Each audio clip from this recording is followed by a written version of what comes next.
Greetings, Ben Murray here with another edition of SaaS Metrics School. Welcome. So today talking about a recurring theme with your chart of accounts setup and your SaaS P&L setup, and that's your COGS area or your cost of goods sold. So this is so important to have this set up correctly so we have greater margin clarity. So first, the traditional COGS departments in SaaS include tech support, customer success if they don't sell. We know that's a hotly debated topic. Do they go in COGS? Do they go in OpEx? A little bit of both.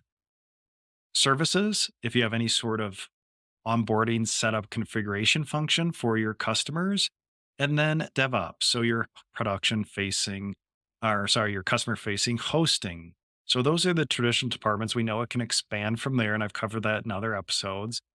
But the first step you should take, if you just are coding all COGS expenses just to a big bucket of COGS expense, you don't know where you're spending, what departments you're spending that money on. So the first step that we want to do is to unbundle this is look at our revenue streams. So if we have subscription revenue and services revenue, for example, we now need to look at our COGS area and see what departments are focused in the subscription bucket and what departments, and really it's just one department, are focused on services because we need to understand our margins by revenue stream. We need to understand the margins from our subscription revenue, and we need to understand the margins that we have for our services revenue. Because on the services side, maybe we're not charging for onboarding, maybe we're undercharging, maybe we're mispricing. And the only way we know that is by tracking the expenses in the services cost center in the COGS area. So that's usually that first step that I want to take if you're just bucketing all COGS expenses to just one big bucket of expense and COGS. So we know our overall gross profit, which is great.